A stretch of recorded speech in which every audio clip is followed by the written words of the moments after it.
Welcome investigators to the Arkham Horror 3rd Edition tutorial. Arkham Horror is a game of exploration and discovery while fending off supernatural horrors for 1 to 6 players. To begin the game, first you must pick a scenario. There are 4 that come in the core box of Arkham Horror, and on the back you'll find special components and setup required for this specific scenario. The first thing we can do is set up the board by gathering the correct tiles according to the scenario and building up the map properly. These tiles are double-sided, so be sure to find the ones you need for your scenario and connect them correctly with the proper street tiles. Be sure these tiles are oriented correctly according to your scenario. Then you'll need to prepare your encounter decks beside the board according to which locations are in your scenario. The street deck will always be used, but the other decks may change. The encounter decks that aren't used can be returned to the box. You'll then need to prepare the event deck depending on the scenario you've chosen. In this example here, I'm setting up the Approach of Azathoth, and so I'll need to find the 24 event cards that have this in the bottom left corner. Event cards look similar to encounter cards, except they have a magnifying glass in the top left corner and the event deck name in the bottom left. Once you've found the proper event deck, you can shuffle it and then place it in the event deck holder beside your game board. You'll then need to gather the correct monsters according to your scenario. On the back of the scenario card, it will tell you exactly which monsters to find. This section will detail specifically which monster names you'll need to find, but also which monster types. So be sure to find all monsters that match the description when setting up this monster deck. The rest of the monsters can be set back in the box. Look at your scenario card to see if there are any monsters that need to be placed on the board, and find the corresponding monsters from the deck and place them on the matching spots. Then you can shuffle the rest of the monster cards and place it beside the game board. You'll then need to create the Mythos Cup. This is done by finding the matching Mythos tokens that come with the game and only pull the ones you'll need for the scenario you've chosen. The rest of the unused tokens can be put back in the box, and the tokens you are using can be put in a bag or a cup to be drawn from randomly during the game. Then you can create the headline deck by finding all the headline cards and taking 13 of them at random. This will be your headline deck for the scenario and can be set off to the side. The rest of the unused headline cards can be put back in the box. Then you prepare your asset decks by shuffling all your spell cards, ally cards, and item cards into their respective decks and put them beside the game board. You then prepare the item display by taking the top 5 cards of the item deck and laying them face up in a row. 2 other asset decks will need to be prepared, although they do not need to be shuffled, and these are the special cards as well as the condition cards. You can then prepare the token pool by gathering all the necessary tokens such as health, sanity, money, clues, focus tokens, remnants, markers, and anomalies, because they may be needed over the course of the game. Then you'll take a special deck of cards known as the Archive. This is a special deck of cards that is numbered from 1 to 40 and acts as a sort of database that may be pulled from over the course of the game. The deck itself is called the Archive, and when you pull cards from it to affect the game, those cards are then known as the Codex. Each player then chooses an investigator, and on the back they'll find the starting items of that investigator in the bottom left corner. These starting items are usually smaller cards that depict the character. Each character also usually has a choice between some of their starting cards. So you'll take one to keep, and the other will go back in the box. Each investigator will also need to prepare their standee, as well as take an activation token, and one player will need to take the one with the flashlight, designating them as the lead investigator. The standees can be placed on the starting space, which is designated on the front of the scenario card. And then we'll need to spawn some starting clues. The event deck holder has some nice reminders for when you spawn clues, you'll pull them from the front of the deck. And then when we spawn Doom, we'll pull it from the back. So to spawn a clue, you'll take the top card of the event deck and place a clue in the center of that card's neighborhood. So here we have one in downtown.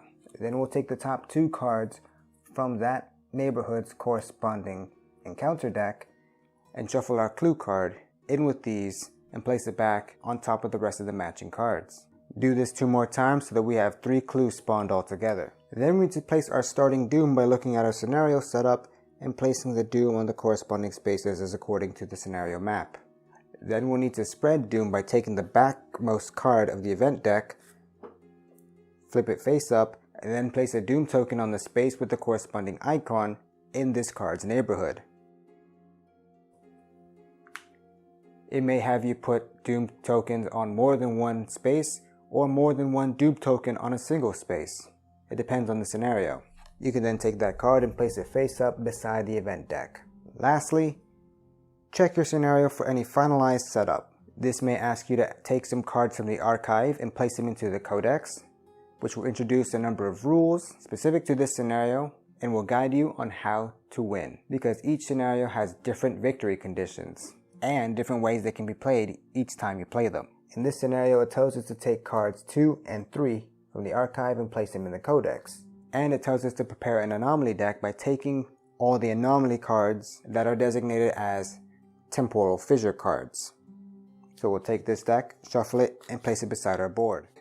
With the final setup done, we can flip over our scenario card and place it beside the board. And last but not least, take some 6-sided dice and place them beside the board within reach of all players. And now you're ready to play Arkham Horror 3rd Edition. Make sure you read over the cards that have been placed in your codex so that you know the goal for your scenario, plus any special rules that have been introduced with the introduction of these cards. But I will describe the basics of the game. In most scenarios, it is a good idea to try and collect clues and place them onto the scenario card. To do this, you must be in that clue's neighborhood during the encounter phase so that you can potentially encounter that clue, which will allow you to claim it for yourself. While doing this, you're going to have to manage the doom that spreads across the map, as well as monsters, your sanity, health, and other factors. Typically, you win by placing clues onto the scenario card, and typically, you lose by having too much doom put onto the scenario card. The game is broken up into 4 phases. First is the action phase, where investigators can take turns performing actions until everyone's taken a turn. These turns can happen in any order the investigators choose. So work together to find the best strategy that suits the situation you're in. When a player is taking their turn, they must complete their turn before another player can take theirs. After you've taken your turn, flip over your activation marker to let everyone know that you've activated and cannot activate again this round. When it is your turn, you can perform 2 actions, but you cannot perform the same action twice, unless otherwise specified. The actions you can perform are as follows. You can move. With the move action, you can move up to 2 spaces. You can spend up to $2 to move that many additional spaces. So, $1 for 1 or 2 for 2. Remember, you can't perform the same action twice, so spending money is a good way to move across the map a lot faster. The second action you can perform is to gather resources. Now that I've mentioned that money is a valuable resource that helps you move around the map, gathering resources allows you to get $1 as an action. Another action you can perform is the focus action. With the focus action, you can take a skill token of your choosing and place it onto your character. This designates that whenever you perform a test with that skill, you will get an additional dice thanks to the skill token. You cannot have more than one of the same token, and you cannot have more tokens than your focus limit, which can be found on your character card. These tokens are extremely useful because not only do they give you an additional dice, but during a test, you can also spend tokens to re-roll dice, 1 for 1. The fourth action you can perform is the ward action. This is the action you do when you want to try and expunge doom from your space. To do so, you must test your lore attribute and roll that many dice. This goes for all attribute tests. Whenever you're asked to do a test, you see your matching skill, and the number you get is the number of dice you roll. Here a character has 2 for his lore. Every 5 and 6 is considered a success, and every other number is considered a failure. But as long as you get 1, 5, or 6, that test will be considered passed. The ward action in particular says for every success that you get during this test, you can remove 1 doom from your space. If in this action you remove 2 or more doom, you will get a remnant token to place on your character. These tokens can be valuable resources during encounters. The fifth action you can perform is to attack. Or more specifically, I should say, engage an attack. When you engage a monster, you take that monster and you place it beside your character to show that they are engaged with you. I should also note that whenever an investigator and a monster share the same space, that monster will automatically engage that investigator unless otherwise stated. When you attack a monster, you test your strength value modified by the strength modifier according to the monster.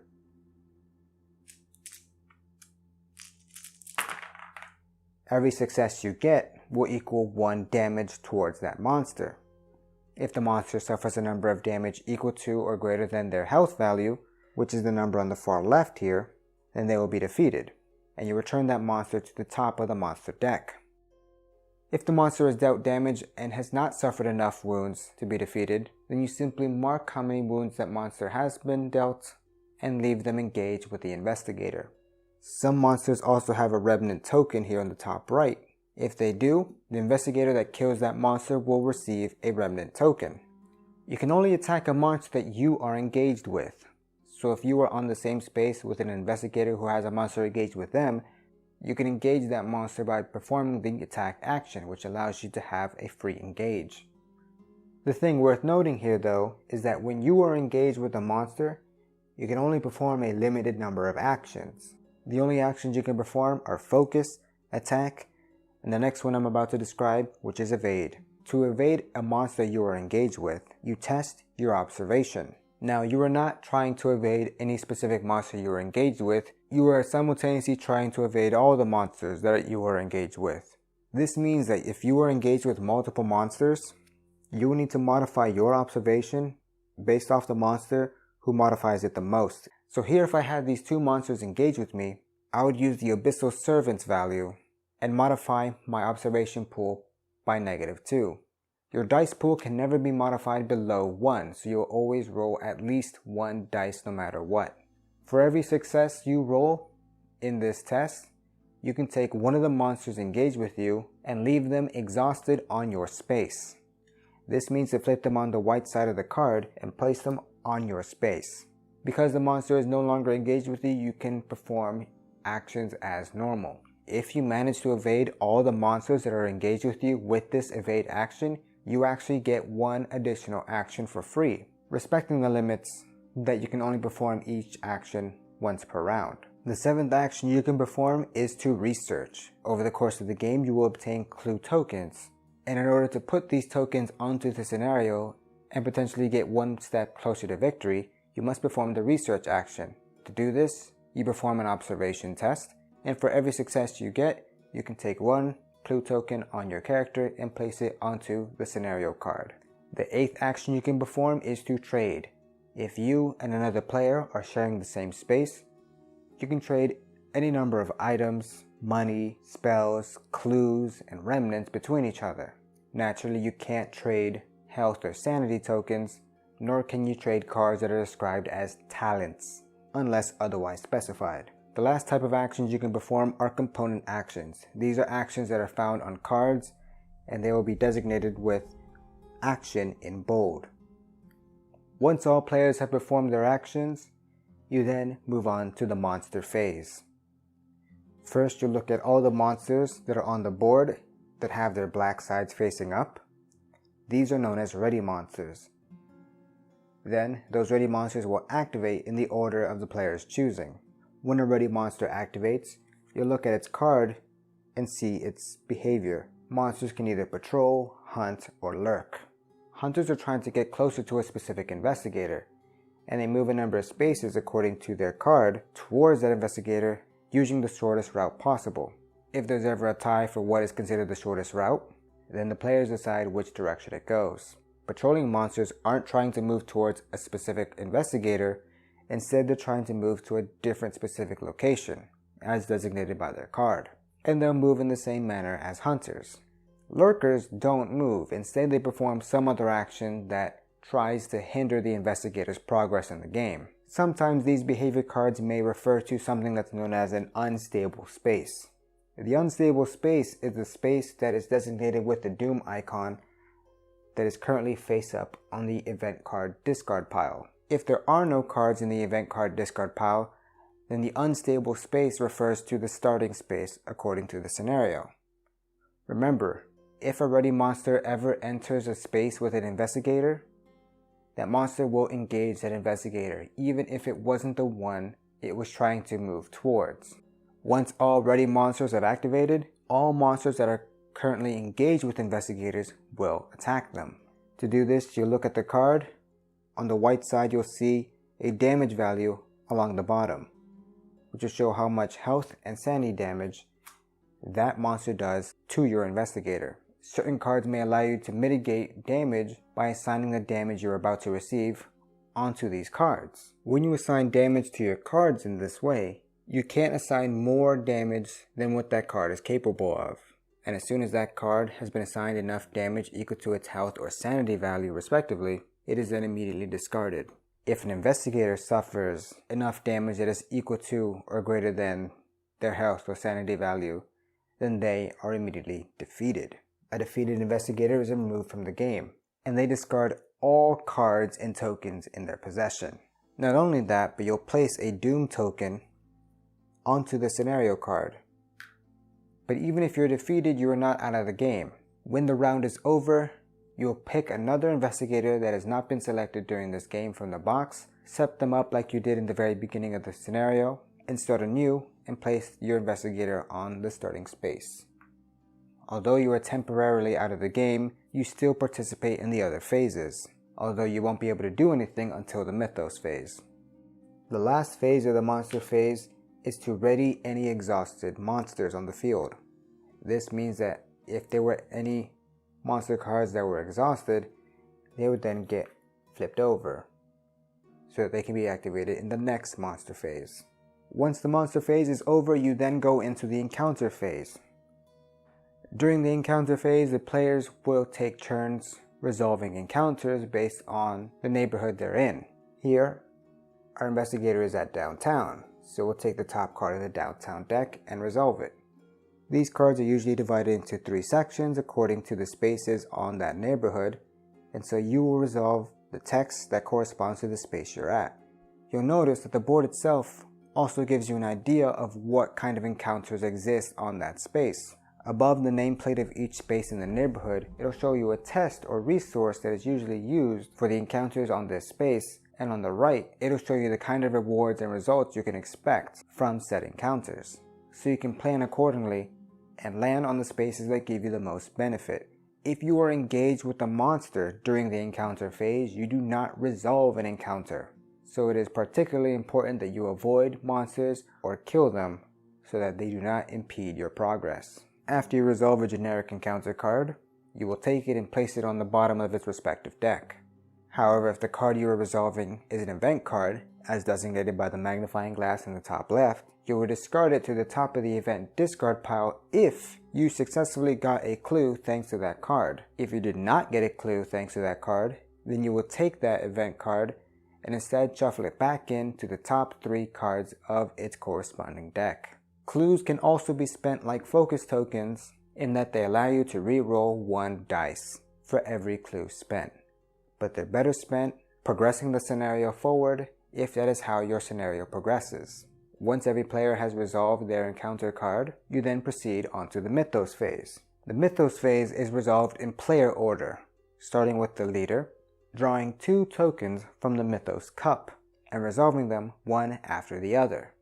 There are 7 types of Mythos tokens, and we'll go over each one by one. First off, we have Spread Doom. Just like in the beginning of the setup, you spread Doom by taking the back card of the event deck, putting it into the discard pile, and placing Doom onto the spaces of the neighborhood that have the Doom icon. The next token we have is the Spawn Monster token. To spawn a monster, you take the bottom card of the monster deck and spawn it according to its behavior. This one says spawn at street nearest prey. Prey referring to its bottom behavior here, where it says to move and engage the investigator with the most clues. So the investigator with the most clues is considered its prey, and so we'll spawn it in the street space that is closest to its prey. The next token we have is a headline token. This tells you to draw and resolve the top card from the headline deck. These cards are usually almost always bad, and may even move into your codex and provide long-term problems to your current situation. Next, we have a Spawn Clue token. Just like in the setup, you take the top card from the event deck, place a clue token into its respective neighborhood, and shuffle that within the top 3 cards of its respective deck. Then we have the Reckoning. Some cards in the game have a special Reckoning icon on them. This token tells you to resolve all those special abilities. There aren't many that exist in the game. Usually, it'll just be your scenario card. You see it has the matching icon, and so when that token is drawn, we'll resolve this effect. Other cards that can have this are condition cards and headline cards that have been moved into your codex. Next, we have the nasty one, Gate Burst. This means you take the top card of the event deck and you place a Doom token on every space in that neighborhood. Depending on your scenario, this might cause a chain reaction and instead may place Doom tokens onto your scenario card. After placing the Doom and resolving any other effects, you take that card as well as all the event cards in the discard pile, shuffle them, and place them back onto the bottom of the event deck. The last token we have is a blank. Nothing happens, for now. Once every player, including defeated investigators, has drawn their 2 tokens, the round is over, and we start a new round with the action phase again. If the Mythos Cup is ever empty by the time you have to draw tokens, all tokens are put back into the cup to replenish it. Now those are the bare basics of Arkham Horror 3rd edition, but there are some other rules that I'll describe which you will encounter on a regular basis while playing the game. First off, whenever a card tells you to acquire a certain item, not buy, this is either referring to a special card by name, where you will then take that card from the special card deck, or this is saying something like you get a curio item. When you get this item, you don't take it from the item display. Instead, what you'll do is you'll take cards from the top of the item deck until you find a card that has the keyword under its name. Once you do, you'll take that card for yourself, and then you'll shuffle any extra cards you would have drawn back into its corresponding deck. When resolving any test, you can use up to 2 hand items. Items will have these hand icons beside them, which mean they take up 1 hand or 2 hands. Cards that don't have hand icons can always apply to any test. While you do not have a card limit, this does limit how many effects from cards you can contribute towards a single test. So pick the cards you're going to use wisely. Spell cards come at a cost. At the bottom of a spell card will be a cost you will have to pay every time you want to use this spell. But those are the basics of Arkham Horror 3rd edition. There's a lot to discover in this game. Although there are only 4 scenarios, each scenario has a branching path that it can go through, leading to a different experience each time you play the same scenario. So I won't spoil it too much for you there. I hope you've enjoyed this tutorial, and if you did, consider subscribing to the channel to support the future release of more tutorials like this.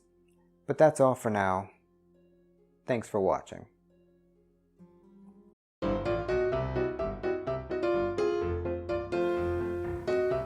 Looks like I've found the newest eldritch horror to descend upon Arkham.